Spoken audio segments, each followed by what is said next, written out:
Welcome to Nasdaq Trade Talks. I'm Jill Malandrino, Global Markets Reporter at Nasdaq. Joining me for this segment, we have Stutland and Joe Tigay, Managing Partners at Equity Armor Investments. They join me to discuss the potential impact of rate cuts and the correlation between oil and the VIX. It is great to see you guys, as always. Welcome back to Trade Talks. And Brian, I think this is a great point that you brought up in the notes. Forget the crystal ball.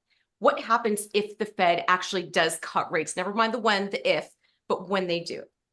Yeah, well, I mean, if they do cut rates, and it seems like the market is expecting at least one rate cut, I think what you find here is there's enough liquidity in the system right now that tells us, look, inflation is still sitting here above their 2% target rate. It's sitting in the 3% range.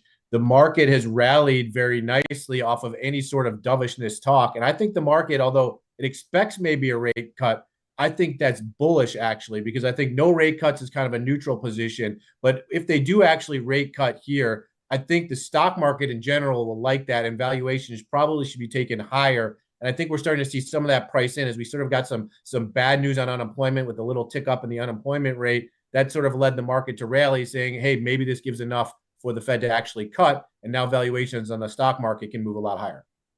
Yeah.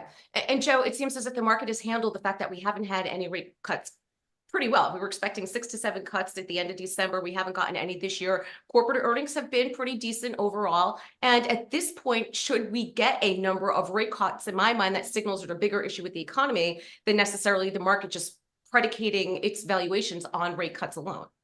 That's a fantastic point. Remember, we opened the year, yes, 6 cuts. The market was also expecting a weaker economy. So we've had a stronger economy, and that's been paired off with fewer rate cuts coming from the Fed. But it seems like the Fed's getting closer and closer to finally starting that cut. I think actually the market's looking for 2+ cuts still to come this year. And if and when that does come, I caution investors, because we're all looking forward for these cuts. The market's been trading like these cuts will be a really good thing. I caution investors when those cuts come, that usually happens at the same time the economic data is softening, and that is not good for stocks.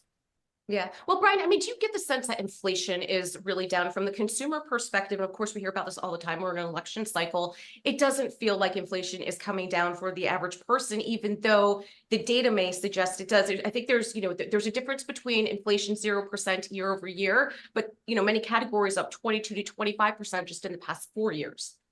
Yeah, I mean, it is a really a conundrum between what actually has happened with the CPI numbers and what is actually feeling like should be sort of like a true inflationary system here. And when you look at the data going back 25 years, I bring up this chart here, and you see that inflation really historically, I mean, the target has been 2%, but really the historical being of inflation in terms of the CPI is really 2 to 4%. So we're back in that range. So there is some sense that, yes, inflation has come down back to normalized levels that we were used to seeing before 2008, before the credit crisis and the Great Recession. And so we're sort of in this normalized area. Now, you pose the question, is it really coming down? Are people really feeling it? And when you really kind of turn at like some of the other things out of some of the CPI numbers that the Fed maybe looks at or the government looks at in data, you look at some of these numbers, and when you look at cost of college, housing, some of the major things that people really are truly the middle class, when you want to strive to get out of the middle class, you need to be educated, you want to buy your own home, food is probably be a big cost. All these things are continuing to persist. So I think this has to really come down for inflation really to get back to under control, because people's wallets are really feeling pinched. We got some good numbers from Walmart the other day on earnings, but other than that, I feel like the consumer is being stretched by some of these other areas of the market that has really hurt them. Yeah. Well, I mean, Joe, auto insurance, house insurance. I mean, if you look at auto insurance, when you renew your rates for the year, it's anywhere from 20 to 25% higher. And even if the Fed were to bring down rates, 25, 50, 75 basis points, it's not going to make your payments on, the mortgage and rent side go down. I feel like that's where, I'm trying to. Yeah, and there are some things over that period that's not up there. Things like technology, things like apparel and clothing that have been kind of cheaper. But for me, those are kind of wants. What Brian had up there were the needs that people have. So everybody has to spend on transportation. Everybody has to spend on education. Everybody has to spend on their healthcare. So those costs are just going up and up and up. And for me, something's got to give over time. And Brian pointed out that chart how the Fed's actually consistently keeping the CPI data, which doesn't even include those costs in it, or underweights maybe those costs in it, above 2%. Something's got to give. Eventually, the economy is not going to be able to run the same way that it has. And especially right now, if we're looking at a situation where the Fed's getting ready to cut, we're not sure the economic data is that soft for the Fed to cut. Some point down the line, that is concerning for me. Yeah. And Brian, I feel as if the consumer, the market, economists are coming to terms with the fact that the environment that we saw over the past 10 to 15 years, let's call it, where we had a lot of liquidity, rates were near 0%. We're not going to get back to that environment. We're not going to see the rates for housing as an example that were, at the end of 2020 and beginning of 2021, from a historical perspective, where we are with rates in terms of mortgages, that it's pretty within the range. Yeah, it is. And that's why actually I tell people, like when I'm talking with investment advisors, that it really feels like if you want to own fixed income, it's kind of dead money, meaning it's going to sit around this 4 to 5% range. I don't think the bond market is going to rally like we saw, after the Great Recession, like you talked about, zero interest rate environment. And if inflation sort of stays in this 2 to 4% range, I know the Fed has said their 2% target is where they want to be. But as I showed that chart earlier, over a 25-year history, 2 to 4 is about normal. So that means rates aren't probably going higher either. So, if you want to take your 5% interest, great, you can have that. But I don't think there's really any level of appreciation there. And so then the question becomes, do you miss out on any upside? Joe's a little bit concerned about maybe some of the weakening of the economy and some of the effects of where inflation is coming into the picture here and affecting the consumer. But if the consumer is being okay, if unemployment rate stays under 4% and the economy sort of chugs along, I wouldn't want to miss that. I'd want to have some sort of stock exposure and get some of the growth participation in the rest of the economy. Let's switch gears for a moment and talk about an area in commodities that can impact volatility and what's happening with inflation, Joe. What about oil? What should we be looking out for in oil to give us clues about where the stock market could go? Yeah, I went back and looked at this over the last 3 years. If you look at the price of crude oil compared to volatility, it matches up very well. Maybe a little bit of lag on volatility as the volatility is following where the oil goes. And this really points the picture, puts a highlight on what's going on out there. And the risks right now seem to be geopolitical. You go back 3 years ago, you had, the start of 2022, you have the Ukraine war starting, and this summer, this winter, we had Israel. Just a month ago, we had Israel and Iran heating up. So the risks have been geopolitical. That's when we've seen the market most anxious. It has not really been on any domestic economic concern. So right now, this has been the story. Oil has been kind of driving the inflation. Now, oil goes higher, inflation goes higher. When inflation's gone higher, that's when we've seen the risks associated with our stock market. So that's where it's all tied together. Oil makes inflation, the risk of inflation higher, which of course makes volatility higher. Mm-hmm. And Brian, what does this mean for volatility going forward? Well, I think as we saw here in the chart, there's such a high correlation recently in the last few years of oil versus the VIX and volatility in the stock market. And it really has, to Joe's point, been a geopolitical thing more so than anything else.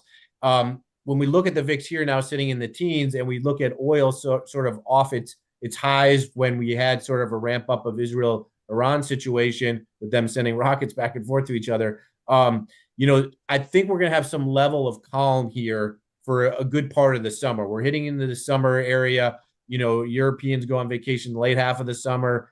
People taking time off. The market usually sees a little bit of a calm. And then I expect volatility to ramp back up come the fall as we head into election time. So we're seeing a lot of volatility traders really push off their hedging further out on the curve instead of looking at maybe a month out, looking further down, as we've seen a lot of actual call buyers, not put buyers, in the market to buy insurance. In fact, an extreme amount of call buyers relative to puts, unusually to the high side. Traders really trying to play the upside in this recent move up in the market. Yeah. And Brian, speaking of options, of course, we have NVIDIA earnings that the market's going to be hyper-focused on, right? So is there anything that you can see from options pricing or what's happening in that particular market as it relates to potential price movement with a stock like NVIDIA? Yeah, I mean, when you look at NVIDIA, obviously earnings next week, open interest, we're seeing pretty sizable around the 900 strike and the 1,000 strike. So I'd be really paying attention to that as earnings come out. to see if the stock can push above or below there. But obviously, that's driving a huge amount of volume of anticipation of where the stock could be post earnings. But I think really it's more of a semiconductor picture that we're looking at right now. I mean, Nvidia trading in the 900s here, but if you look at SMH, the semiconductor index, it's basically trading at all-time highs. And it's sort of as the market reversed itself at the end of April, right into the start of May, it's really the semiconductors that led the way. You talk about other names like Taiwan Semiconductor, other names like AMD really participating with Nvidia as well. And I think it's really been a technology growth play, if nothing else. I know we'll get a single stock and we'll get some information about where Nvidia sits in artificial intelligence world, where it sits in the relative of crypto and people using Nvidia chips there. But I think it's really a semiconductor play right now to the upside, which is driving the market higher. Yeah. So, Joe, it sounds as if the semi trade isn't over, or perhaps it's even a longer term thesis that this is where the leadership's going to be in the market. Do you think that's the case, or do you think, predicated on what happens through earnings season, that perhaps, the AI trade may turn over? I'm excited for this earnings event next week, and I'm just excited about all of these chip names. NVIDIA has been the leader; they have been driving everything forward so far. At some point, that might turn over. It might actually turn over away from hardware to software at some point. Looking forward for that transition, but I think right now we're still in this game of producing and catching up there, and everyone's buying. We saw Meta announce that they're still ramping up their AI infrastructure spending. Taiwan Semi basically said, we can't make enough chips. They're having a supply problem. People are buying as much as they possibly can, but they don't have the supply to make enough. So I think we're still in this first stage of the AI where that hardware is going to be what's coming out. People are coming after first. Yeah. And Joe, it's an interesting point that you make, because technology begets technology, right? Every phase, it's Moore's law. The more technically advanced you get, the quicker it happens, the more product that comes online. So perhaps this is longer term. Perhaps we're just at the early innings of the amount of supply that we're going to need. And it's a longer term trade, not necessarily just around what's happening in earnings. Yeah, but it does shift quickly, and people are ahead of this, the hardware side. So is there a potential that these chip names have already been bought up to their maximum potential? Their PEs are very high. That's possible. NVIDIA has just had tremendous exponential growth the past 3 years. So it's possible that it might be ahead of itself and needs to consolidate here. But again, we're still very early, and we're not really sure how big this can really be. Right. And Brian, to wrap up here, are you seeing other sectors in terms of where breadth is broadening out and there's fresh money being put to work?